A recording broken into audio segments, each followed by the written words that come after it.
బీసీలకి చాలా ఏళ్ళుగా ఐ థింక్ గత 30 ఏళ్ల నుంచి కూడా వాళ్ళు దీని గురించి ఇంకా పోట్లాడుతూనే ఉన్నారు. మాకు రాజ్యాధికారం రావట్లేదు. భారత రాజ్యాంగం మీద చర్చ చేయకుండా బీసీ రిజర్వేషన్లు ఏంటిది అనేది మాట్లాడితే కరెక్ట్ కాదు. మీరు ఎటువంటి రాజ్యాంగ సవరణ చేయాలని మీ డిమాండ్ ప్రకారం సుప్రీంకోర్టు కానీ హైకోర్టు ఇవ్వాలనుకున్నప్పుడు ఇస్తారు, వద్దనుకున్నప్పుడు ఇయ్యరు. రాష్ట్ర ప్రభుత్వం కూడా మన తెలంగాణలో కులగణన సరిగ్గా చేయలేదని కూడా చెప్తా ఉన్నారు. మరి ఈ కులగణన విషయంలో ఎందుకు ఇంత అంటే ఒక్కొక్కరు ఒక్కొక్క రకంగా మాట్లాడారు? అసలు బీసీలలో కులమే లేదన్నప్పుడు కులగణన ఎందుకు చేస్తారు? ఫర్దర్ గా అయినా బీసీ నుంచి ముఖ్యమంత్రిని మేము చూడొచ్చు అంటారా తెలంగాణలో? అయ్యే పని కాదు. ఇప్పుడు కులగణన విషయంలో కూడా చాలా అవకతవకలు ఉన్నాయని మనం చూస్తా ఉన్నాము. అసలు పోటీ అనేది సమానుల మధ్య ఉండాలి. ఎప్పుడైతే అసమానుల మధ్య పోటీ ఉన్నదనుకోండి, కొంత బలంగా కూడా క్యాప్చర్ చేస్తారు. 42% రిజర్వేషన్ అనేది ఇవ్వబోతుంది కాబట్టి కాంగ్రెస్ పార్టీకి చిత్తశుద్ధి లేదనేది మాత్రము కాంగ్రెస్ పార్టీ మీద నెగటివ్ వచ్చే అవకాశం ఉంది. మీరు ఇచ్చిన హామీ మేరకు బిల్స్ ని ఇమీడియట్ గా ఆమోదం అయిపోయింది, ఇంప్లిమెంట్ చేయండి. నమస్కారం, వెల్కమ్ టు అవర్ ఛానల్. నేను సహస్ర. తెలంగాణలో 42% బీసీలకు కేటాయించిన విషయం మనందరికీ తెలిసిందే. అయితే ఈ బిల్లు ఆమోదంపై ఇంకా కూడా కొన్ని అనుమానాలు అయితే వ్యక్తం అవుతున్నాయి. ఈ 42% ఖచ్చితంగా బీసీలకి వస్తుందా రాదా, అసలు ఒకవేళ నిజంగా వచ్చినట్లయితే వాళ్ళకి న్యాయం జరుగుతుందా? కొంతమంది బీసీ నాయకులంతా కూడా మాకు ఇంకా 51% కావాలని కూడా మరో కొన్ని సంఘాలుగా ఏర్పాటి వాళ్ళు కొన్ని సమావేశాలను కూడా ఏర్పాటు చేస్తున్నారు. ఇక మరోవైపు రేవంత్ రెడ్డి ఢిల్లీలో కూడా ధర్నాకు కూడా సిద్ధమై అక్కడ కూడా ఈ 42%కి సంబంధించి అయితే బీసీలకు సంబంధించి కూడా ఆయన ధర్నాలో పాల్గొనడం జరిగింది.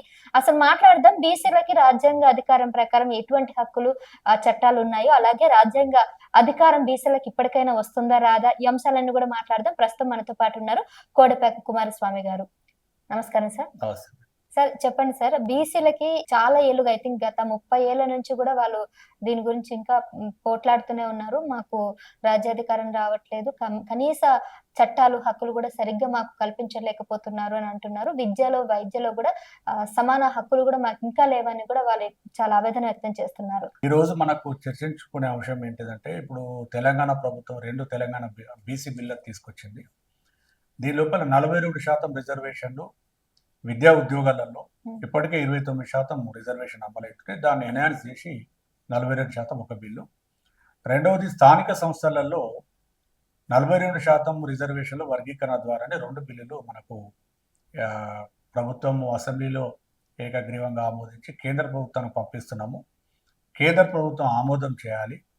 మరి ఈ 2 బిల్లులను కూడా భారత రాజ్యాంగం 9th షెడ్యూల్లో పెట్టి రక్షణ కల్పిస్తే కానీ మేము అమలు చేయలేమని చెప్పేసి మన ప్రభుత్వము, తర్వాత ఇక్కడ ఉన్న బీసీ సంఘాలు పెద్ద ఎత్తున మొన్న 2వ తారీఖు ఢిల్లీలో మహాధర్నా నిర్వహించడం జరిగింది. ఈ క్రమం లోపల అసలు వెనుకబడిన కులాలు, బీసీ రిజర్వేషన్లు, బీసీల హక్కులు అన్నప్పుడు మొదటగా మొత్తం సమాజం కానీ ముఖ్యంగా బీసీ సమాజము భారత రాజ్యాంగం మీద చర్చ చేయాలి. భారత రాజ్యాంగం మీద చర్చ చేయకుండా బీసీ రిజర్వేషన్లు ఏంటిది అనేది మాట్లాడితే కరెక్ట్ కాదు.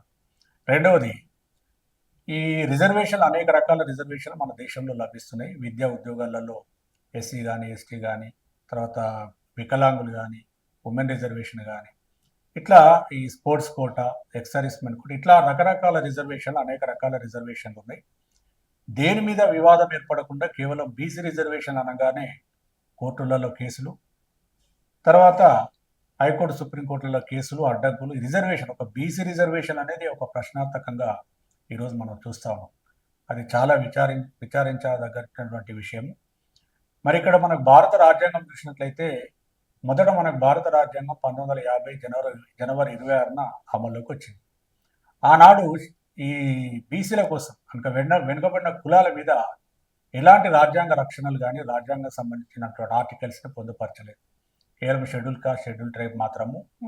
వాళ్ళ జనాభా దామాష పద్ధతిలో రాజకీయ రిజర్వేషన్లు, ఇతరత్ర ఆర్థిక రంగంలో కూడా ఇతరత్ర రిజర్వేషన్లకు వాళ్ళకి రాజ్యాంగబద్ధంగా కల్పించారు. కాబట్టి ఈరోజు ఏ పార్టీ అధికారంలోకి ఉన్నా, అటు కేంద్రంలో కానీ ఇటు రాష్ట్ర ప్రభుత్వంలో కానీ ఏ ప్రభుత్వం అధికారంలోకి వచ్చినా వాళ్ళకు రాజ్యాంగబద్ధంగా రావాల్సినటువంటి వాటా, విద్యా అవకాశాలు, ప్రభుత్వ ఉద్యోగ అవకాశాలు, తర్వాత రాజకీయ అవకాశాలు అంటే ఎమ్మెల్యే, ఎంపీ సీట్లలో కోటా, స్థానిక సంస్థలలో కోటా, తర్వాత ఆర్థిక రంగం లోపల వాళ్ళ జనాభా దామాష పద్ధతిలో ఆయా వర్గాలు పొందవలసింది. ఎందుకంటే ప్రజాస్వామ్యం ముసుగులో నడుస్తున్న నిచ్చెనమెట్ల కుల వ్యవస్థ లోపల మరి ఇటు షెడ్యూల్ కాస్ట్ కానీ షెడ్యూల్ ట్రైబ్ కానీ వెనుకబడిన కులాల కంటే అత్యంత వెనుకబడిన వాళ్ళు, అంటరానితనాన్ని ఫేస్ చేసిన వాళ్ళు కాబట్టి వాళ్ళకి ఖచ్చితంగా హక్కులు కల్పించాల్సిందే. మరి ఈ ఈ దేశం లోపల మెజారిటీ ప్రజలైన బీసీలు మాత్రము వీళ్ళకి రాజ్యాంగబద్ధంగా వీళ్ళకు హక్కులు రాలేదు. వీళ్ళు గత కాలంలో పూర్వం నష్టపోయిన వాళ్ళు వీళ్ళే, ఇప్పుడు ప్రస్తుతం నష్టపోతున్న వాళ్ళు కూడా వీళ్ళే. భవిష్యత్తులో రాజ్యాంగ సవరణలు చేసి వీళ్ళకు హక్కులు కల్పించకపోతే నష్టపోయేది కూడా వీళ్ళే. మీరు ఎటువంటి రాజ్యాంగ సవరణ చేయాలని మీ డిమాండ్, ప్రధాన డిమాండ్? అంటే ఇప్పుడు 42% రిజర్వేషన్ విషయానికి వద్దాం. ఫస్ట్ రిజర్వేషన్లను మనం 2 కేటగిరీలు పెడదాం. ఒకటి విద్యా ఉద్యోగాల, రెండవది స్థానిక సంస్థల కోట. స్థానిక సంస్థలు, తర్వాత పొలిటికల్ రిజర్వేషన్. స్థానిక సంస్థలకి పొలిటికల్ కి రెండు ఒకటే. స్థానిక సంస్థలు అంటేనేమో సర్పంచ్లు, ఎంపీటీసీ, జెడ్పీటీసీ, మున్సిపాలిటీస్. తర్వాత రాజకీయ రిజర్వేషన్ అంటేనేమో చట్టసభలు, ఎమ్మెల్యే, ఎంపీ సీట్లు. ఈ అంశాన్ని ఒక రకంగా, విద్యా ఉద్యోగాలను ఒక రకంగా చూసుకుందాం. మొదటగా విద్యా ఉద్యోగాలకు సంబంధించినటువంటి వస్తే మనకు రాజ్యాంగం అమల్లోకి వచ్చిన తర్వాత ఆనాడు మద్రాసు రాష్ట్రంలో కమ్యూనల్ జీవో ఉండేది. కమ్యూనల్ జీవో అంటారు దాన్ని. ఆ కమ్యూనల్ జీవోలో మెడికల్ సీట్లలో ప్రతి 14 సీట్లలో రిజర్వేషన్లు అందరికీ ఉండేది, ఇంక్లూడింగ్ బ్రాహ్మణ్స్ కూడా ఉండేది.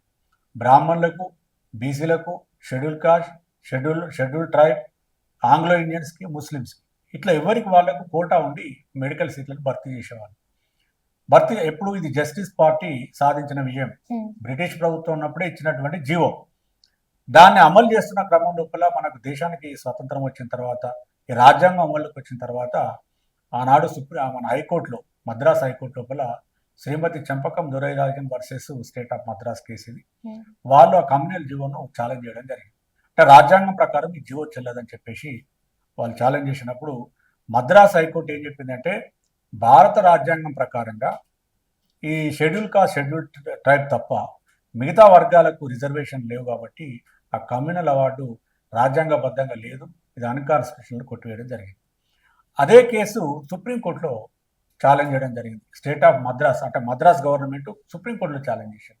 State of Madras versus Shrimati Champakam Dorairajan case. ఈ కేసు విచారణకు వచ్చినప్పుడు భారత అత్యున్నత న్యాయస్థానం సుప్రీంకోర్టు 5 జడ్జీల రాజ్యాంగ ధర్మాసనాన్ని ఏర్పాటు చేసి ఆ కమ్యూనల్ జీవో రాజ్యాంగబద్ధమా కాదా, చెల్లుతుందా లేదా అనే దాని మీద విచారణ జరిగినప్పుడు సుప్రీంకోర్టు కూడా అదే ఒపీనియన్ చెప్పింది. ఇప్పుడు ఉన్నటువంటి రాజ్యాంగంలో ఈ బీసీలకు కానీ, బ్రాహ్మణులకు కానీ, ఆంగ్లో ఇండియన్స్ కానీ, ముస్లింలకు కానీ రిజర్వేషన్ పెట్టాలని లేదు కదా అని ఆ కమ్యూనల్ జీవోను కొట్టివేయడం జరిగింది. అప్పటికే తమిళనాడు రాష్ట్రంలో పెద్ద ఎత్తున ఉద్యమాలు జరుగుతున్నాయి. తర్వాత భారతదేశం మొత్తంలో ఉన్న ఆనాడు ఉన్నటువంటి పేరున్న బీసీ నాయకులు ఈ రాజ్యాంగంలో బీసీలకు ఎలాంటి హక్కులు కల్పించలేదని ఒక ఉద్యమం జరిగిన క్రమంలో మొట్టమొదటి రాజ్యాంగ సవరణ 1951లో చేశారు. ఆర్టికల్ 15(4)ని చేర్చడం జరిగింది. ఆర్టికల్ 15(4) ఏం చెప్తుందంటే, సామాజికంగా, విద్యాపరంగా వెనుకబడిన తరగతుల యొక్క అభ్యున్నతి కోసం విద్య కానీ, ఉద్యోగాలలో రిజర్వేషన్ కల్పించుకోవడానికి రాష్ట్ర ప్రభుత్వాలకు అధికారాలను కల్పించింది. ఆనాడు మొదలైంది అసలు 1951లో ఈ బీసీలకు కూడా రిజర్వేషన్ పెట్టాలనే ఒక బలమైన వాదన ముందుకొచ్చింది. ఆ రాజ్యాంగ సవరణ అయిన తర్వాత రాష్ట్ర ప్రభుత్వాలకు వెసులుబాటు కలిగింది. అందుకే అప్పటి నుంచి దాదాపుగా మనకు అసలు రాజ్యాంగం అమల్లోకి వచ్చినప్పుడు ఒక ఆర్టికల్ 340 ఉండేది. ఆ 340 ఏం చెప్తుందంటే, సామాజికంగా, విద్యాపరంగా వెనుకబడిన తరగతులు ఎవరైతే ఈ దేశంలో ఉన్నారో వారి కోసం ప్రత్యేకంగా జాతీయ బీసీ కమిషన్ ఏర్పాటు చేయాలి. ఆ కమిషన్ రిపోర్ట్ను రాష్ట్రపతికి ఇవ్వాలి. రాష్ట్రపతి మళ్ళీ ప్రభుత్వం ముందు పెడతాడు. ఇక వాడు అమలు చేసే పరిస్థితి లేదు. ఆ గాలిలో దీపంలాగా మాత్రమే ఒక ఆర్టికల్ ఉండేది. మొదటి రాజ్యాంగ సవరణ చేసిన తర్వాత రాష్ట్ర ప్రభుత్వాలు కూడా పెట్టుకునే అవకాశం వచ్చింది. అయినప్పటికీ ఒక రాష్ట్ర ప్రభుత్వం మనకు అప్పుడు ఉమ్మడి ఆంధ్రప్రదేశ్ కానీ మిగతా రాష్ట్రాలు కూడా ఏంటంటే బీసీ జాబితాను రిలీజ్ చేయడం 1950 తర్వాత 1960, 65లో మన ఉమ్మడి ఆంధ్రప్రదేశ్ రాష్ట్రంలో కూడా ఒక బీసీ జాబితాను రిలీజ్ చేసి ఇంత రిజర్వేషన్ విద్యా ఉద్యోగాలలో పెడుతున్నాను. 1997లో జరిగినట్టుంది కదండి ఇది. అది 1997 ఏం జరిగింది మీరు అది కాదు. 1990లో ఓబీసీ మండల్ కమిషన్ 1992. ఈ విషయంలో రాష్ట్ర ప్రభుత్వాలు ఈ బీసీ జాబితాను రిలీజ్ చేయడము, మళ్ళీ హైకోర్టులలో ఛాలెంజ్ చేయడం జరుగుతాం. ఏమనంటే, ఈ social and educational backward classes reservation అనేది క్లాసెస్ రిజర్వేషన్, తరగతుల రిజర్వేషన్ కానీ ప్రభుత్వాలు ఈ కులాలను కలుపుతా ఉన్నది. కుల జాబితానే బీసీ జాబితా అంటున్నారు, కరెక్ట్ కాదంటే అప్పుడు హైకోర్టులు కూడా తప్పుబట్టి మరి అందుకే, ఎందుకంటే రాజ్యాంగంలో లోపం ఉంది. ఇప్పుడు వీళ్ళను కులాలుగా గుర్తిస్తే ఈ సమస్య వచ్చేది కాదు.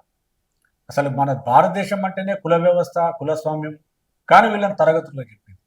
ఎందుకు చెప్పిందంటే చాలా మంది ఏదో విశ్లేషణ చేస్తూ ఉంటారు, కానీ నా యొక్క పరిశోధనలు తెలియదు ఏంటంటే ఈ social and educational backward classes అని కాకుండా క్యాస్ట్స్ అని ఉంటే వీళ్ళకు కొంత అస్తిత్వం, వీళ్ళకు రాజ్యాంగబద్ధంగా రక్షణ కలిగేదని నా యొక్క అభిప్రాయం. అయితే దాని తర్వాత ఇప్పుడు మనకు స్థానిక సంస్థల అది రాష్ట్ర ప్రభుత్వాలు ఇవ్వడము, హైకోర్టులు కొట్టివేయడము, అంటే ఈ మొత్తం ఈ బీసీ రిజర్వేషన్ల మీదనే వివాదాస్పదం ఎట్లా వస్తుందంటే, మనకు భారతదేశం తీసుకుందాం. భారతదేశంలో హిందూ సమాజం ఉంది. మొత్తం ఒక హిందూ కులాలు ఉన్నాయి, దాదాపు ఒక 3000 పైన హిందూ కులాలు ఉంటాయి. ఈ హిందూ సమాజం అంతా కూడా మంచి పని చేయాలన్నా, లేకపోతే ఏదైనా కార్యక్రమాలు, పెళ్లిళ్ళు కానీ, చావులు కానీ, మంచి చెడు అది చేయాలంటే, పూజలు పునస్కారాలు చేయాలంటే ఎవరిని ఆశ్రయిస్తారు? బ్రాహ్మణ్ని ఆశ్రయిస్తారు. ఎగ్జాక్ట్లీ. బ్రాహ్మణుడి చేతిలో వీళ్ళ యొక్క సామాజిక అవసరాలు, సామాజిక కార్యక్రమాలు వాళ్ళ చేతిలో ఉన్నాయి, బ్రాహ్మణుడి చేతిలో. ఇలా బీసీ రిజర్వేషన్ కూడా హైకోర్టు, సుప్రీంకోర్టు న్యాయస్థానాల చేతిలో ఉన్నాయి. మరి న్యాయస్థానాలు కూడా సుప్రీంకోర్టు కానీ హైకోర్టు ఇవ్వాలనుకున్నప్పుడు ఇస్తారు, వద్దనుకున్నప్పుడు ఇవ్వరు. కొన్నిసార్లు సుప్రీంకోర్టు తీర్పు ఇచ్చినా గానీ కొన్నిసార్లు రాష్ట్ర ప్రభుత్వాల మీద కూడా ఆధారపడి ఉంటుంది కదండి. అదే రిజర్వేషన్ అనేది రాష్ట్రాలకు సంబంధించింది ఒకటి, కేంద్ర ప్రభుత్వానికి సంబంధించింది ఒకటి.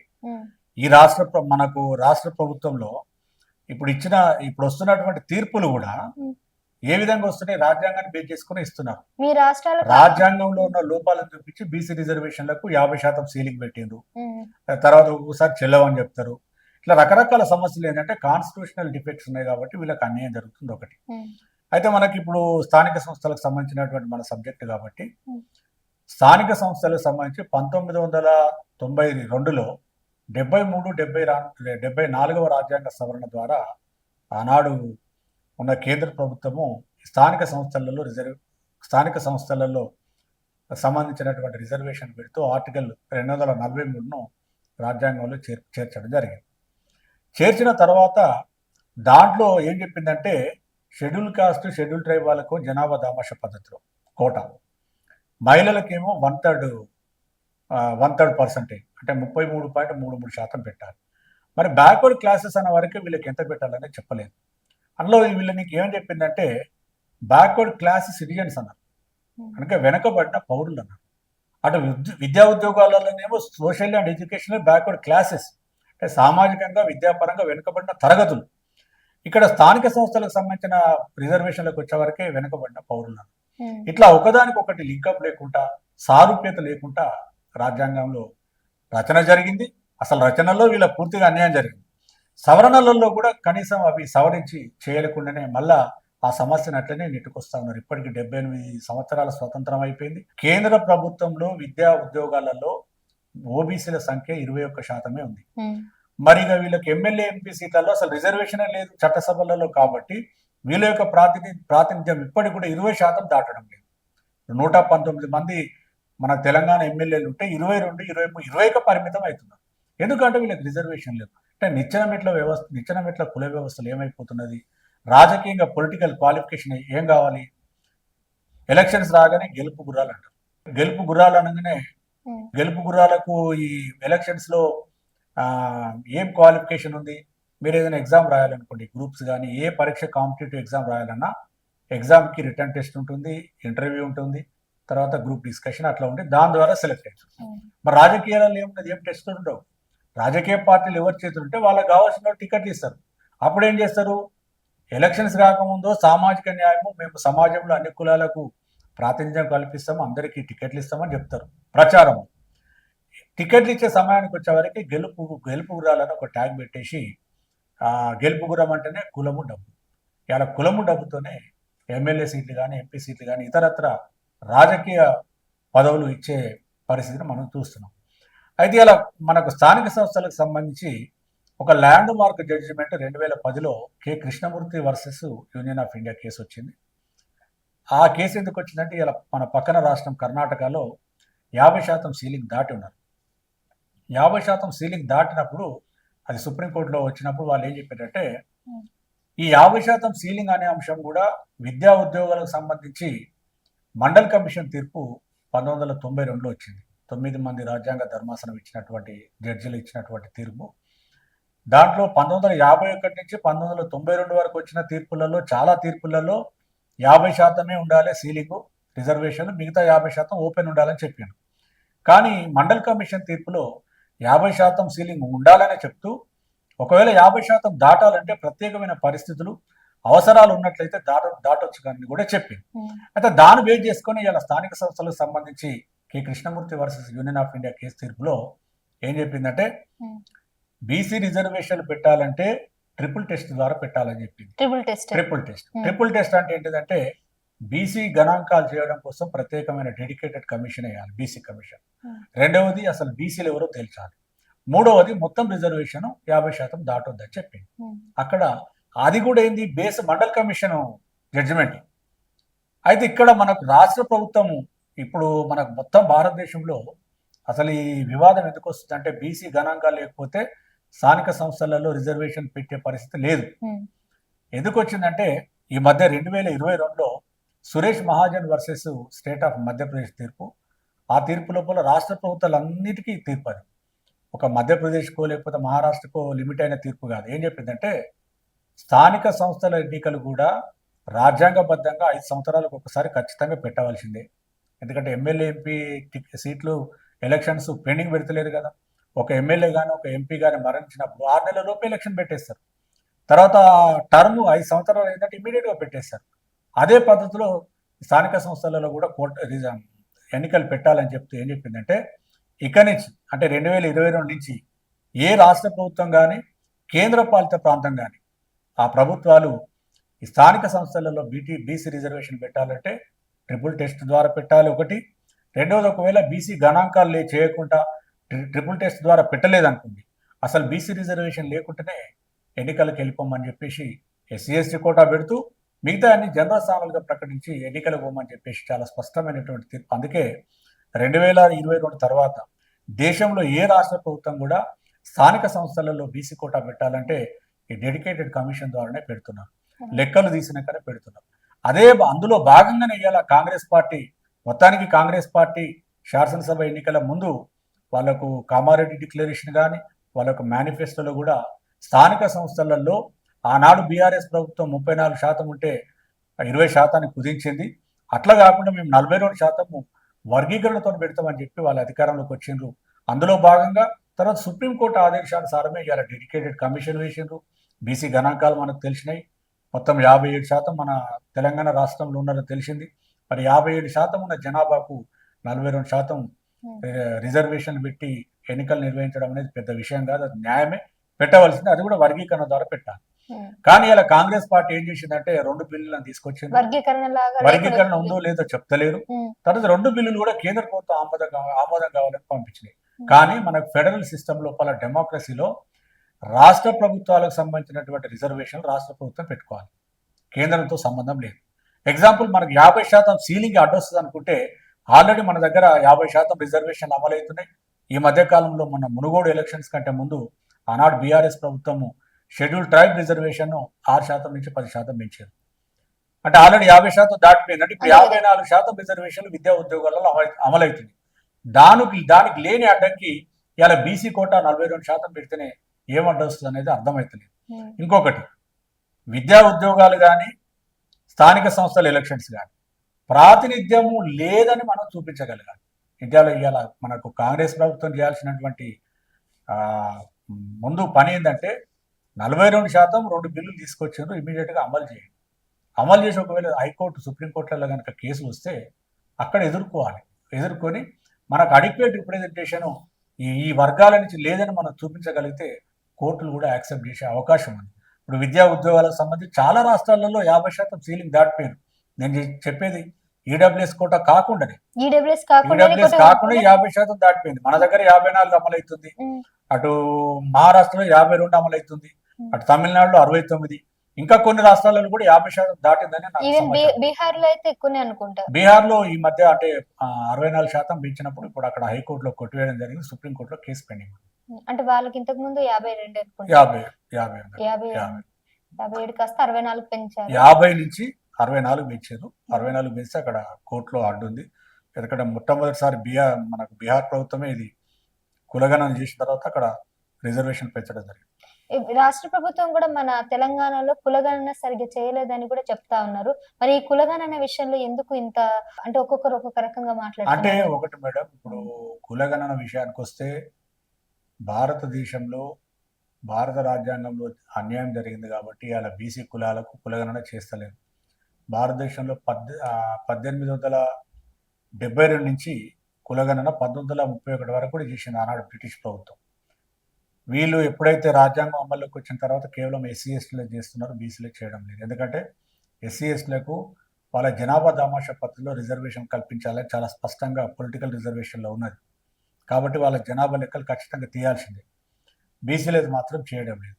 అటు అటు కేంద్ర ప్రభుత్వం కానీ రాష్ట్ర ప్రభుత్వాలు కూడా ఇప్పటికి కూడా మోసం చేస్తా ఉన్నాయి. ఒకటి, ఈ భారత రాజ్యాంగంలో ఉన్న లొసుగులను అడ్డు పెట్టుకొని సుప్రీంకోర్టు, హైకోర్టులు కులగణన చేయడం లేదు. ఎందుకంటే నేను ఇంతకుముందు చెప్పిన కదా, అసలు బీసీలలో కులమే లేదన్నప్పుడు కులగణన ఎందుకు చేస్తారు? ఆ సమస్య వచ్చి దానివల్ల చేయడం లేదు. ఏదేమైనా ప్రభుత్వాలు తలుచుకుంటే పెద్ద విషయం కాదు. ప్రభుత్వాలు చేయాల్సిన పని ఏంటంటే చిత్తశుద్ధితోటి 42% రిజర్వేషన్ అమలు చేయాలి. చేస్తూనే ఏమైనా కోర్టుల్లో కేసులు వస్తే ఎదుర్కొనే ప్రయత్నం చేయాలి తప్ప. ఇంకొకటి మనకు రాష్ట్ర ప్రభుత్వం చెప్పాల్సింది ఏంటంటే, మన రాష్ట్రంలో అటు ఆంధ్రప్రదేశ్ కానీ ఇక్కడ తెలంగాణలో వర్గీకరణ ద్వారా రిజర్వేషన్లు అమలవుతున్నాయి. అందులో బ్యాక్వర్డ్ క్లాసెస్ అంటే ఈ బీసీ కులాలంతా ఒక్కటి కాదు, సమానం కాదు. అప్పర్ బీసీలు ఉన్నారు, మిడిల్ బీసీలు ఉన్నారు, తర్వాత లోయర్ బీసీలు ఉన్నారు, ఎంబీసీలు ఉన్నారు, సంచార జాతులు, ఇట్లా 4 రకాలుగా 4 లేయర్లుగా వీళ్ళకి చెప్పొచ్చు. ఈ ఏబిసిడి కాకుండానే ఏబిసిడీలు అన్నట్టే బీసీఏలో ఉన్న వాళ్ళు, బీసీఏ గ్రూపులు ఉన్నవాళ్ళు సంచార జాతులు, ఎంబీసీ కులాలు ఉన్నాయి. బీసీబీలో ప్రొఫెషనల్ కాస్ట్ ఉన్నాయి, అంటే కుల వృత్తులు చేసే కులాలు. బీసీసీలో schedule caste converted to Christianity వాళ్ళు ఉన్నారు. అంటే షెడ్యూల్ కాస్ట్ అయి ఉండి క్రిస్టియానిటీ తీసుకుంటే వాళ్ళు బీసీసీలో వస్తారు. బీసీడీలో అదర్ కాస్ట్ ఉన్నాయి. అంటే ఆల్రెడీ కేటగరేషన్ అయి ఉన్నది. ఈ కేటగరేషన్ ప్రకారంగానే ముందుకెళ్లాల్సినటువంటి అవసరం. ఓకే. అండ్ ఇంకా ఫైనల్ ఒక విషయం చెప్పండి సార్, ఫర్దర్ గా అయినా బీసీ నుంచి ముఖ్యమంత్రిని మేము చూడొచ్చు అంటారా తెలంగాణలో? అంటే ఇప్పుడు ఉన్నటువంటి ప్రస్తుత పరిస్థితులలో బీసీల చేతిలో రాజ్యాధికారం అయితే లేదు. ఇప్పుడు బీజేపీ ఆల్రెడీ బీసీ ముఖ్యమంత్రిని చేస్తామని అంటున్నారు. వాళ్ళు చేస్తారో లేదో తెలియదు. బీసీ ముఖ్యమంత్రి గత హయాంలో కేసీఆర్ దళితుడిని ముఖ్యమంత్రి చేస్తానన్నాడు, అది చేయలేదు. అయ్యే పని కాదు, చేయలేదు. అట్లా మనం ఇప్పటికిప్పుడైతే ఎక్స్పెక్ట్ చేయలేం. కానీ ఒకటి, బీసీల చేతులలో రాజ్యాధికారం రావాలన్నా లేదు బీసీలకు న్యాయం జరగాలంటే ఒకటి ఏంటంటే రాజ్యాంగాన్ని సవరించాలి. లేదు, రాజ్యాంగ సవరణ అనేది అంత ఈజీ ఇష్యూ కాదు, అది నేషనల్ ఇష్యూ. కాబట్టి రాజ్యాధికారం వీళ్ళకి కావాలంటే వీళ్ళ ఓట్లు వీళ్ళు వేసుకునే పరిస్థితి రావాలి. అంటే వీళ్ళు ఒక పొలిటికల్ పార్టీ పెట్టుకోవాలి, వీళ్ళ ఓట్లు వీళ్ళు వేసుకునే పరిస్థితినే వీళ్ళకు రాజ్యాధికారం వస్తుందనేది నా యొక్క భావన. మనకు ఎగ్జాంపుల్ ద్రవిడియన్ మూమెంట్ మనం తమిళనాడులో చూసినట్లయితే అంత పెద్ద ఉద్యమం, ద్రవిడియన్ ఉద్యమం బ్రాహ్మణిజానికి వ్యతిరేకంగా, హిందీకి వ్యతిరేకంగా, సంస్కృతానికి వ్యతిరేకంగా, ఆనాడు ఉన్నటువంటి దురాచారాలకు వ్యతిరేకంగా ఒక పెద్ద ఉద్యమం పెరియార్ రామస్వామి ఆధ్వర్యంలో వచ్చింది. ఆ ఉద్యమం ఎండింగ్ దశ లోపల మనకు స్వాతంత్రం వచ్చే ముందు అది పొలిటికల్ టర్న్ తీసుకున్నది. కాబట్టి అక్కడ రాజకీయాలన్నీ ముఖ్యంగా బీసీల చేతుల్లోనే ఉన్నాయి. అటు ఏఐడిఎంకే కానీ ఇటు డిఎంకే పార్టీ కానీ. అక్కడ అధికార మార్పిడి జరిగిన వీళ్ళ మధ్యనే అధికార మార్పిడి జరుగుతుంది, కానీ వేరే వాళ్ళకి పోయే పరిస్థితి లేదు. ఆ దిశలో మనకు తెలంగాణ కానీ ఆంధ్రప్రదేశ్లో కనుక బీసీ కులాలు అందరినీ కలుపుకొని పనిచేస్తే ఖచ్చితంగా బీసీ ముఖ్యమంత్రి అయింది అధికారమే వీళ్ళ చేతులు ఉండే అవకాశం ఉంది. ఓకే. ఇంకా ఎటువంటి మార్పులు చేయాల్సి వస్తుందని మీరు ఎక్స్పెక్ట్ చేస్తున్నారు? ఇప్పుడు కులగణన విషయంలో కూడా చాలా అవకతవకలు ఉన్నాయని మనం చూస్తా ఉన్నాము. సో కరెక్ట్ కులగణన జరగలేదని అన్నారు. అండ్ ఇంకొకటి, ఈవెన్ ఎస్సీ వర్గీకరణ విషయంలో కూడా వాళ్ళకి ఇచ్చినటువంటి ఈ 15% లో 9% ఏమో మళ్ళీ 9, మళ్ళీ 1%, మళ్ళీ 4%. దాంట్లో కూడా వాళ్ళు ఎవరు కూడా హ్యాపీగా లేరు. సో ఇస్తున్నారు, కానీ ఇచ్చిన దాంట్లో సంతృప్తిగా చెందట్లేదు. అటు ఎస్సీ వర్గీకరణకు సంబంధించి, ఈ బీసీ రిజర్వేషన్ సంబంధించి. ఇప్పుడు మీకు షెడ్యూల్ కాస్ట్ వర్గీకరణ అనేది శాస్త్రీయబద్ధంగా జరిగిందా లేదా అనేది మనకు తెలిసిన విషయం ఏంటంటే, ఈ రిజర్వేషన్లు ఇక్కడ మనకు మొత్తానికి ఇక్కడ ఉమ్మడి ఆంధ్రప్రదేశ్ లోపల ఆనాడు అనంతరామన్ కమిషన్ రిపోర్టే వర్గీకరణ ద్వారా బీసీలను రిజర్వేషన్ పెట్టాలి, ఎందుకంటే బీసీలు అంత సమానం కాదు అవును. కాబట్టి ఏబిసిడి గ్రూప్లో పెట్టాలని చెప్పింది. ఆనాడు చెప్పింది కాబట్టి వర్గీకరణ కూడా సుప్రీంకోర్టు ఆమోదం పొందింది. ఇక్కడ ఈ గ్రూపులలో ఉన్న వాళ్ళు కొంత అసంతృప్తి ఉన్నా కూడా 95% మంది బీసీలకు న్యాయం జరుగుతూ ఉన్నది, ఏది వర్గీకరణ ఉండడం వల్ల. అదే షెడ్యూల్ కాస్ట్ విషయానికి వస్తే వర్గీకరణ లేదు. వర్గీకరణ లేకపోతే ఇక్కడ సమస్య ఏంటంటే దాన్ని తప్పుపట్టే పని లేదు. వర్గీకరణ లేకపోతే మీకు ఉన్న సీట్లు ఒక 15 సీట్లు వచ్చినాయి అనుకోండి, ఆ 15 ఏ విధంగా ఇస్తారు? మీరు మెరిట్ ప్రాతిపదికన ఇస్తారు. అంటే షెడ్యూల్ కాస్ట్ అయినా కూడా షెడ్యూల్ కాస్ట్లో మెరిట్ అన్నప్పుడు ఏమవుతుంది? ఏ కులం అయితే ఏ వర్గం అయితే విద్యలో ముందున్నారో వాళ్ళు ముందు కొట్టేస్తారు. ఆ వచ్చే కొద్ది ఫలాలు కూడా కొన్ని వాళ్ళే కొట్టేస్తారు, కొన్ని వాళ్ళకి వెళ్ళిపోయే అవకాశం ఉంది. అసలు పోటీ అనేది సమానుల మధ్య ఉండాలి. ఎప్పుడైతే అసమానుల మధ్య పోటీ ఉన్నదనుకోండి, కొంత బలంగా ఉన్నోడే క్యాప్చర్ చేస్తాడు, అంటే వాళ్ళు ఆ పదాలను పొందే అవకాశం ఉంటుంది. కాబట్టి ఇలా ఎస్సీ వర్గీకరణ కూడా నేను మొదటి నుంచి కూడా వర్గీకరణకు అనుకూలంగా నేను మాట్లాడతాను. బీసీ కానీ ఎస్సీ కానీ ఎస్టీ కానీ వర్గీకరణ లేకపోతే అందరికీ ఆ గ్రూప్ అంటే ఆ కేటగిరీలో షెడ్యూల్ కాస్ట్ కానీ షెడ్యూల్ ట్రైబ్లో ఉన్న అన్ని కులాలకు కొంత మేరకు 100% ఎక్కడ న్యాయం జరగదు, 90% అన్న న్యాయం జరగాలనేది నాలాంటి నేను కోరుకుంటున్నా. అయితే షెడ్యూల్ కాస్ట్ విషయానికి వస్తే వాళ్ళు ఒక సైంటిఫిక్ గా చేసేదని నేను అనుకుంటున్నా. అంటే కొన్ని కులాలు అన్ని ఉండాలి అని చెప్తున్నారు, దాని మీద నేను కామెంట్ చేయలేను. కానీ ఇప్పుడు జరుగుతున్నటువంటి వర్గీకరణ చాలా సజావుగా జరుగుతున్నది. రానున్న రోజులలో నెక్స్ట్ అంటే అసెంబ్లీ చట్టం కూడా ఆమోదం పొందింది, చట్ట రూపం మన గవర్నర్ ఆమోదం తెలిపిన తర్వాత గెజిట్ కూడా వచ్చే అవకాశం. రైట్ సార్, అల్టిమేట్ గా 42% రిజర్వేషన్ అనేది ఇవ్వబోతుంది కాబట్టి ప్రభుత్వాలకి మీరు అంటే యాజ్ ఎ సీనియర్ గా మీరు ఉన్నారు కాబట్టి చాలా రోజులుగా ఈ బీసీల గురించి మీరు పాటుపడుతున్నారు, బీసీల గురించి బుక్ కూడా రాయడం జరిగింది, మీ బుక్ కూడా మేము చూసాము. సో చాలా ఆదరణ వస్తుంది. సో ప్రభుత్వాలకు మీరు ఏం చెప్పదలుచుకున్నారు? ఈవెన్ ఆ బుక్ లో కూడా ఏముందంటారు అసలు? ఇప్పుడు మన ప్రభుత్వం ముందున్న ఒక డిమాండ్, పెట్టే డిమాండ్ ఏంటంటే నిజంగా బీసీలకు ఎలక్షన్స్ ముందుకు మీరు 42% రిజర్వేషన్లు వర్గీకరణ ద్వారా స్థానిక సంస్థలలో పెడతామని అధికారంలోకి వచ్చింది. మీరు ఇచ్చిన హామీ మేరకు ఆనాడు ఈ 42% బిల్లు పాస్ చేసి కేంద్రాన్ని పంపిస్తామని చెప్పలేదు. కాబట్టి అసలు రాష్ట్రము మనకు ఫెడరల్ సిస్టమ్ లోపల రాష్ట్ర ప్రభుత్వానికి సంబంధించినటువంటి విద్య, ప్రభుత్వ ఉద్యోగ, స్థానిక సంస్థల రిజర్వేషన్లు రాష్ట్ర పరిధిలోనివి, కేంద్రానికి సంబంధం ఉండదు. ఎంత పర్సంటేజ్ పెట్టాలి, వర్గీకరణ పెట్టాలా లేదా ఏం చేయాలనేది వీళ్ళ ఇష్టమే. కాబట్టి స్టేట్ అవే 2 బిల్లులను మీరు తీసుకొచ్చిండ్రు, స్వాగతిస్తున్నాం. మరి విద్యా ఉద్యోగులకు సంబంధించినటువంటి 42% రిజర్వేషన్ తీసుకొస్తున్నారు. అది నిజంగా మనకు పర్మనెంట్గా మనకి ఇప్పుడున్న బీసీ కమిషన్ రికమెండ్ చేయాలి. ఆ రికమెండేషన్స్ లేకుండా మీరు 42% విద్యా ఉద్యోగాలలో కూడా చెప్పి ఇంకొక బిల్లు, ఒకటేమో స్థానిక సంస్థలకు సంబంధించినటువంటి బిల్లు, ఇంకోటి ఆ విద్యా ఉద్యోగాలలో బిల్లు తీసుకొచ్చింది, దాన్ని స్వాగతిస్తున్నాం. మీరు స్టేట్ అవే ఇమీడియట్గా ఇంప్లిమెంట్ చేయండి. ఒకవేళ కోర్టులలో అడ్డొస్తే కనుక, కోర్టులలో ఎవరన్నా కేసులు వేస్తే కనుక మీరు ఖచ్చితంగా దాన్ని ఎదుర్కొనే ప్రయత్నం చేయాలి. ఎందుకంటే బీసీ సమాజం నమ్మదు. ఇలా రాజకీయాల కోసమే ఇలా కాంగ్రెస్ పార్టీ అధికారంలోకి వచ్చింది, బీసీలకు ఇది చేస్తాం అది చేస్తామని, తీరా వచ్చాక మళ్ళీ ఆ బంతిని కేంద్ర ప్రభుత్వంకి పంపించేసింది. అక్కడ బీజేపీని బ్లేమ్ చేయడం కోసం తప్ప వేరే లేదనేది, కాంగ్రెస్ పార్టీకి చిత్తశుద్ధి లేదనేది మాత్రము కాంగ్రెస్ పార్టీ మీద నెగటివ్ వచ్చే అవకాశం ఉంది. మీరు ఇచ్చిన హామీ మేరకు బిల్స్ని ఇమీడియట్గా ఆమోదం అయిపోయింది, ఇంప్లిమెంట్ చేయండి. ఇమీడియట్గా చట్టానికి గెజిట్ ఇష్యూ చేసి, జీవోలను ఇష్యూ చేసి అమలు చేసి మీ యొక్క చిత్తశుద్ధిని నిరూపించుకోవాలని ఈ సందర్భంగా డిమాండ్ చేస్తున్నాను. Right, thank you so much.